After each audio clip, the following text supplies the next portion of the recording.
हिमालय के जंगल में टुनटुनी चिड़िया अपने पति कालू कौवे के साथ रहती थी। वो दोनों पति पत्नी बहुत गरीब थे, बड़ी मुश्किल से अपने दिन काट रहे थे। एक दिन की बात है। इस बार क्या सोचा है जी? क्या लगाओगे? सोच रहा हूँ इस बार मटर लगाऊं। पर 2 साल पहले जब तुमने मटर लगाई थी तब पता है ना क्या हुआ था?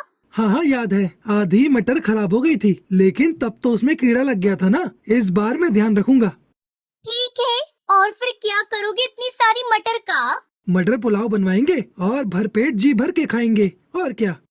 कालू कौवे की बात सुनकर उसकी पत्नी टुनटुनी चिड़िया भी हंस पड़ी। बारिश का मौसम आने वाला था, तो इस बार कालू ने तय किया कि वो अपने खेतों में मटर लगाएगा। उसने बड़ी मेहनत से खेत को तैयार किया और मटर के बीज भी बो दिए। कुछ दिनों बाद पहले पौधे आए और फिर उन पर हरी हरी मटर लगनी भी शुरू हो गई। टुनटुनी, ओ टुनटुनी, चलो जरा तुम्हें कुछ दिखाना है। कालू कौवा टुनटुनी चिड़िया को मटर के खेत में ले जाता है। खेत देखकर टुनटुनी चिड़िया के चेहरे पर भी मुस्कान आ गई। पूरा खेत हरी भरी मटरों से भरा हुआ था।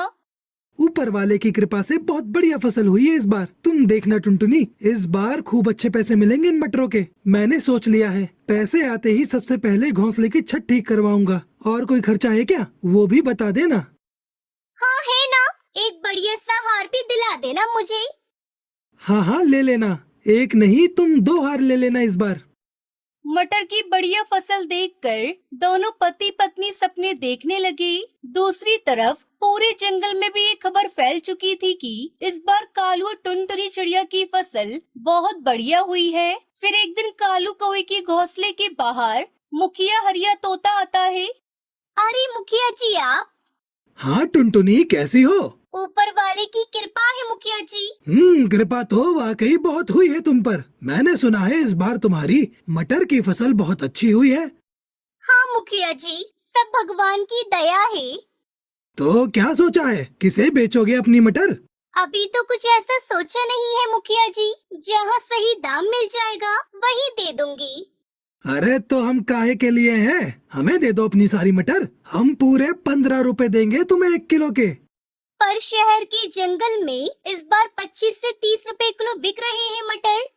देखो टुनटुनी, मटर है गेहूं नहीं, जो कई महीने संभाल लोगी। 2 दिन बाद सूखने लगेगी सारी की सारी। मेरे पास स्टोरेज की सुविधा है, मैं तुम्हारी सारी मटर खरीद लूंगा हाथों हाथ। अब ठीक है? मुखिया जी, मैं आपको शाम तक बताती हूँ।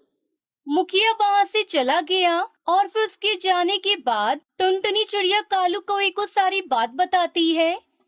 क्या करूं टुनटुनी, कुछ समझ में नहीं आ रहा है। ये मुखिया हम गरीब किसानों का हमेशा फायदा उठाता है। हमसे कम दामों में फसल खरीदकर शहर के जंगल में ऊंचे दामों पर बेचता है।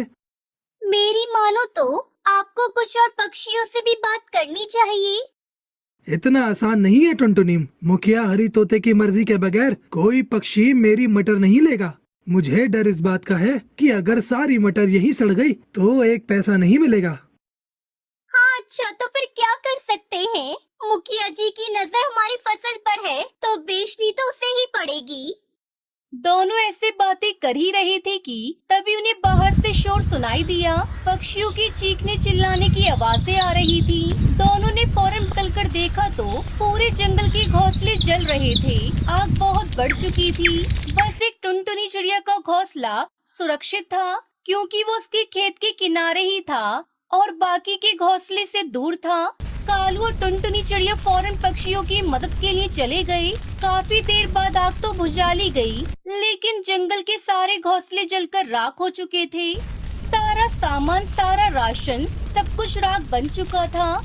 हिम्मत रखिए आप सब, हम सब मिलकर कुछ न कुछ जरूर कर लेंगे। एक काम करते हैं, मुखिया जी के पास चलते हैं, उनसे मदद मांगते हैं।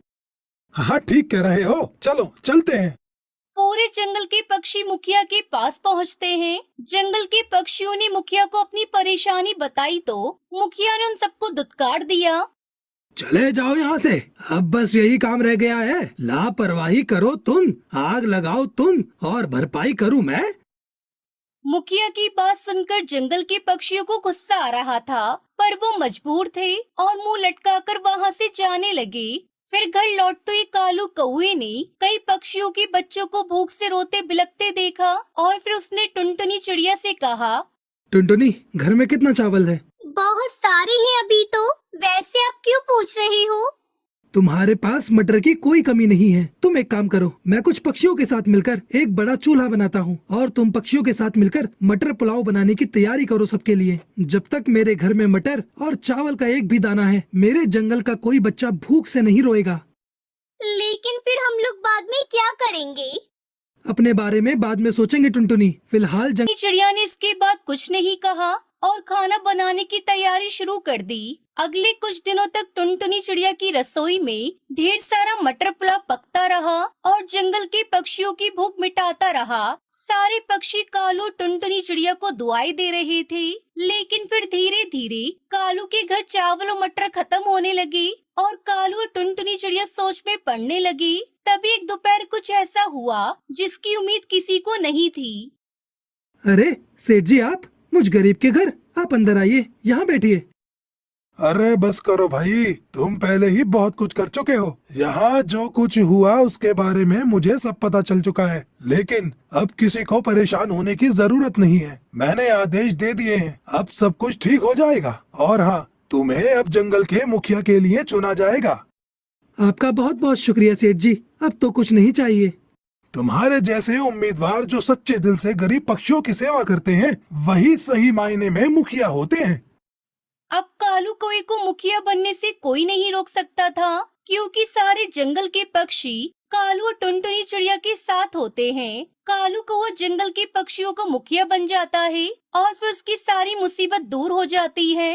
साथ ही जंगल के पक्षी खुशी खुशी रहने लगते हैं।